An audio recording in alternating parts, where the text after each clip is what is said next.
देखो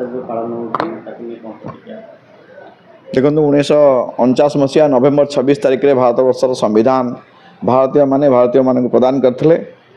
स्वाधीनता पर भारत वर्षर संविधान आधार में भारत वर्ष चलवा कथा किंतु 76 वर्षर संविधान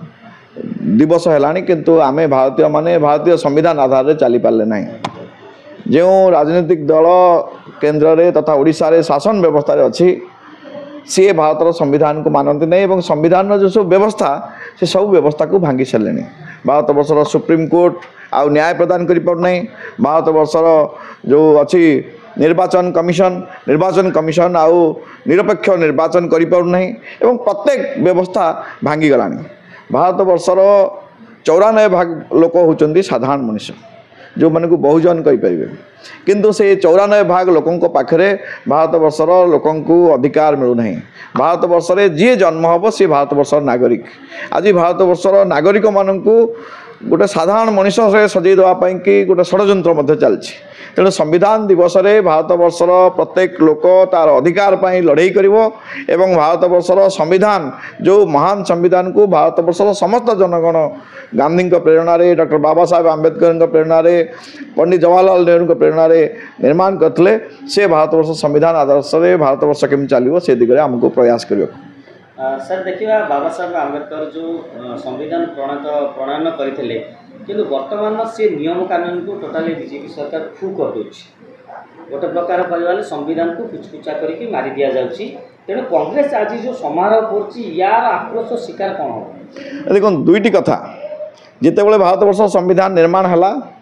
जिते बड़े जो माने भारत वर्ष संविधान भारत वर्ष स्वाधीनता लड़ाई कले से माने मिसिकी भारत वर्ष संविधान प्रणयन कले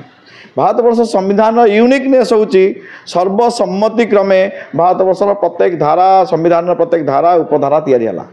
किंतु जो माने सेते बळे भारतर स्वाधीनता आंदोलन नथिले जो माने ब्रिटिश सरकार संगे थिले सेही माने आज भारत वर्ष रे शासन व्यवस्था रे अछंती अधिकांश राज्य रे एवं केंद्र रे अछंती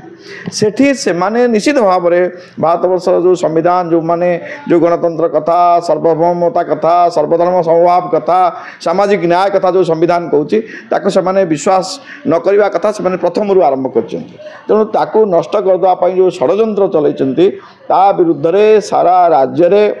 भारत जोड़ो अभियान पक्षरु एवं इंडिया अलायंस सम्मिलित भाव में गोटे संविधान सुरक्षा कार्यक्रम हम और भारत वर्षर साधारण लोक विशेषकर ओडिशा लोक बुझे संविधान कौन संविधान तांको कौ अधिकार देछि एक बुझे और जो फाशीवादी शक्ति आज शासन व्यवस्था अच्छी ता विरुद्ध लड़ाई करी वर्तमान सर एसआईआर वर्तमान वेस्ट बंगाल लागू चलती एसआईआर बिहार लागू होता ताकू नै आपण कम देखो एसआईआर जो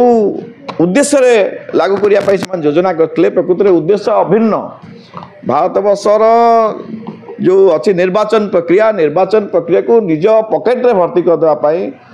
भारत वर्षर जी निर्वाचन कमिशन जो व्यवस्था रही भारत वर्ष निर्वाचन कमिशन एवं भारतीय जनता पार्टी सम्मिलित भाव में गोटे षड्यंत्र चलाउछंती एवं जो भाव में बिहार रे अधिकांश लोकों को काटी दिगला एवं ईवीएम को निज हिसाब रे चलैकी जो भाव में बिहार इलेक्शन को नष्ट कर दिगला से भाव में एबे 12टी राज्य रे जो एसआईआर लागू करने योजना कर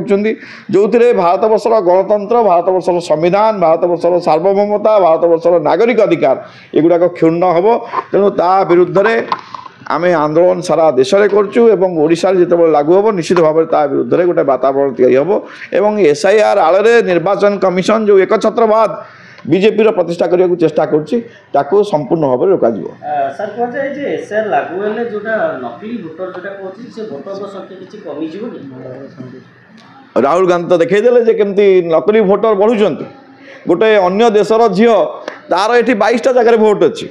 गोटे घरे 80टी लेखा लोक रोचे गोटे 1 BHK घरे 80टी लोक रोचे तेणु राहुल गांधी जो देखले विभिन्न समय बारंबार देखले तार कि जवाब एपर्यंत निर्वाचन कमिशन कि भारतीय जनता पार्टी कि समर्थक मैंने कहीं पारे कि न दे पार्टी एथुर जना पड़े एसआईआर मध्यम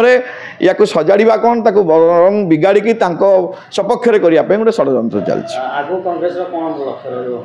देखो कांग्रेस लक्ष्य कथा तो मुझे कहीपर नहीं भारत जोड़ो अभियान तैयारी होता जोगेंद्र यादव नेतृत्व में जे ଭାରତବର୍ଷର ସମ୍ବିଧାନ ଭାରତବର୍ଷର ଗଣତନ୍ତ୍ର ଭାରତବର୍ଷର ଯେଉଁ ସାର୍ବଭୌମତା ଯେଉଁ କଥା ଅଛି ସେ କଥାକୁ ବଜାୟ ରଖିବା ପାଇଁ ଏଇଟା ଗୋଟେ ନିର୍ଦ୍ଦଳୀୟ ସଂଗଠନ ଏଥିରେ ଇଣ୍ଡିଆ ଆଲାଏନ୍ସକୁ ଆମେ ସମର୍ଥନ କରିବା ପାଇଁ କି ରାଷ୍ଟ୍ରୀୟ ସ୍ତରରେ ନିଷ୍ପତ୍ତି କରୁଛୁ ଏବଂ ଏଠି ଓଡ଼ିଶାରେ ଯେଉଁ ଇଣ୍ଡିଆ ଆଲାଏନ୍ସରେ କଂଗ୍ରେସ ଏବଂ କମ୍ୟୁନିଷ୍ଟ ଏବଂ ଯେଉଁ ପାର୍ଟିମାନେ ଅଛନ୍ତି ସେମାନଙ୍କୁ ଆମେ ସମର୍ଥନ ଦେଉଛୁ କାହିଁକିନା ସେମାନେ ସମ୍ବିଧାନକୁ ବଞ୍ଚାଇବା ପାଇଁ ଲଢ଼େଇ କରୁଛନ୍ତି ଆମେ ସେମାନଙ୍କୁ ନିବେଦନ କରିବୁ ଯେ ଆହୁରି ଲଢ଼େଇ କରନ୍ତୁ ଏବଂ ଆମେ ସମ୍ମିଳିତ ହୋଇକି ଭାରତବର୍ଷର ଏବଂ ଓଡ଼ିଶାର ଲୋକଙ୍କର ଅଧିକାର ପାଇଁକି ଆମେ କାମ କରିବା। Thank you.